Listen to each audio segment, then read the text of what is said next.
আসসালামু আলাইকুম রহমতুল্লাহ। আমরা চাই মানুষ আমাদেরকে পছন্দ করুক, ভালোবাসুক, ইজ্জত সম্মান করুক, কিন্তু আমরা যেভাবে চাই সেভাবে কিন্তু হয় না। আমরা মানুষের কাছে ভালো হওয়ার জন্য অনেক কিছু করি, কিন্তু তারপরেও আমাদের চাওয়া অনুযায়ী মানুষ আমাদেরকে পছন্দ করে না, ভালোবাসে না। তো আমি আপনাদের সামনে আজকে এই বিষয় নিয়ে আলোচনা করব যে কি কাজ করলে মানুষ আমাদেরকে ভালোবাসবে, পছন্দ করবে। একটি হাদিস আপনাদের সামনে তুলে ধরব। হাদিসটি হলো এইরকম: কোনো মানুষ যখন আল্লাহ সুবহানাহু ওয়া তাআলাকে রাজি খুশি করার জন্য ইবাদত বন্দেগী করে, আল্লাহ সুবহানাহু ওয়া তাআলাকে সন্তুষ্ট করার জন্য কাজ করে, ইবাদত করতে করতে এক সময় ওই বান্দা আল্লাহর প্রিয় হয়ে যায়।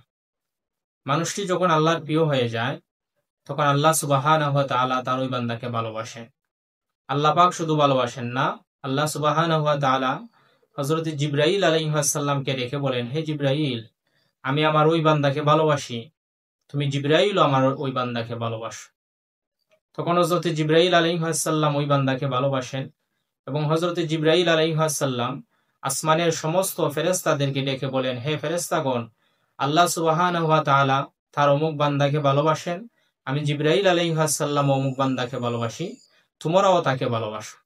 তখন ফেরেশতারাও আল্লাহর ওই বান্দাকে ভালোবাসেন এবং ফেরেশতারা মানুষের অন্তরের মধ্যে এই সংবাদ পৌঁছে দেন যে আল্লাহ সুবহানাহু ওয়া তাআলা এবং তার সমস্ত ফেরেশতা আল্লাহর ওই বান্দাকে ভালোবাসেন। হে দুনিয়ার মানুষেরা, তোমরাও আল্লাহর ওই বান্দাকে ভালোবাসো। তখন দুনিয়ার মানুষেরা আল্লাহর ওই বান্দাকে ভালোবাসতে শুরু করে, পছন্দ করতে শুরু করে, ইজ্জত সম্মান করা শুরু করে। এই হাদিস থেকে আমরা বুঝতে পারলাম, আপনি মানুষের কাছে প্রিয় হতে গেলে আল্লাহ সুবহানাহু ওয়া তাআলার জন্য কাজ করতে হবে, আল্লাহর ভালোবাসা পাওয়ার জন্য কাজ করতে হবে।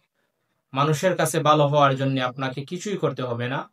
আপনি আল্লাহর জন্য যখন কাজ করবেন, তখন মানুষ এমনিতেই আপনাকে পছন্দ করবে, এমনিতেই আপনাকে ভালোবাসবে। এই কাজ যদি আমরা করি, তাহলে আল্লাহ সুবহানাহু ওয়া তাআলা আমাদের প্রতি খুশি থাকবেন, মানুষেরও আমাদেরকে মহব্বত করবে, ভালোবাসবে।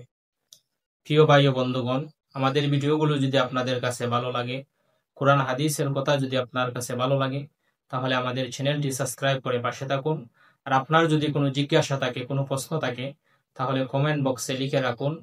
পরবর্তী ভিডিওতে কোরআন হাদিস থেকে আপনার প্রশ্নের জবাব নিয়ে আসবো ইনশাল্লাহ। সকলে ভালো থাকুন, সুস্থ থাকুন। আসসালামু আলাইকুম ওয়া রাহমাতুল্লাহ।